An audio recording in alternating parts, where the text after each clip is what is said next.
आगामी लोकसभा निवडणुकीच्या दृष्टीने विधानसभा अध्यक्ष राहुल नार्वेकर कामाला लागलेत। त्यांनी मुंबईतल्या वरळी भागातील बीडीडी पुनर्विकासाची पाहणी केली आहे। तसंच पुनर्विकास कामात रहिवाशांना येत असलेल्या अडचणींबाबत चर्चा केली।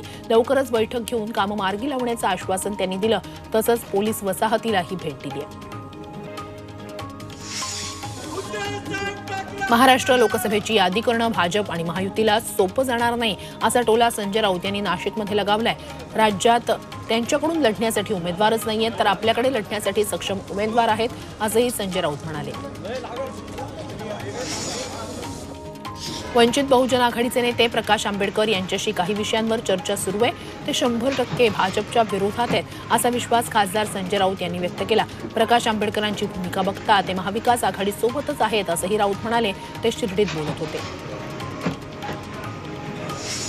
वंचित बहुजन आघाडीनं वर्धा लोकसभेच्या संभाव्य उम्मीदवारांची घोषणा। अमृत नोनी आर्थो प्लस ये एक प्रूवन फॉर्मूला है। इसमें मौजूद नोनी फल के गुण और आयुर्वेदिक जड़ी बूटियां शरीर को जरूरी पोषक तत्व देने के साथ साथ हड्डियों और जोड़ों के घिसने, उनमें होने वाले सूजन और दर्द को रोकने में मदद करता है। दर्द मुक्त जीवन के लिए अमृत नोनी आर्थो प्लस। घोषणा केल्यानं खळबळ उडाली आहे। जिल्हा कार्यकारिणी ठराव घेऊन प्राध्यापक राजेंद्र साळुंखे यांच्या नावाची संभाव्य उमेदवार म्हणून घोषणा करण्यात आली आहे। मवियाचा जागांचा तिढा सुटला नसतानाच वंचितनं हे पाऊल उचललंय। यावर मविया काय भूमिका घेणार याकडे लक्ष लागले।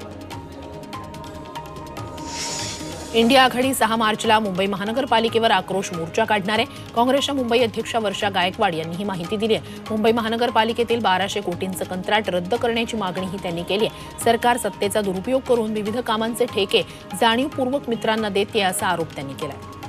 इंडिया अलायन्सच्या माध्यमातून आम्ही एक आक्रोश संभाजीनगरच्या 5 स्टार शेंद्रा MIDC मध्ये SEZ अंतर्गत घेतलेली 110 हेक्टर जमीन अजंठा फार्मा कंपनी परस्पर दुसऱ्यांना विकते असा आरोप MIMचे खासदार इम्तियाज जलील यांनी केलाय। 2017 मधील या प्रकरणात तत्कालीन उद्योगमंत्री सुभाष देसाई, उद्योग राज्यमंत्री प्रवीण पोटे आणि सरकारी अधिकारी सहभागी असल्याचा आरोप त्यांनी केला।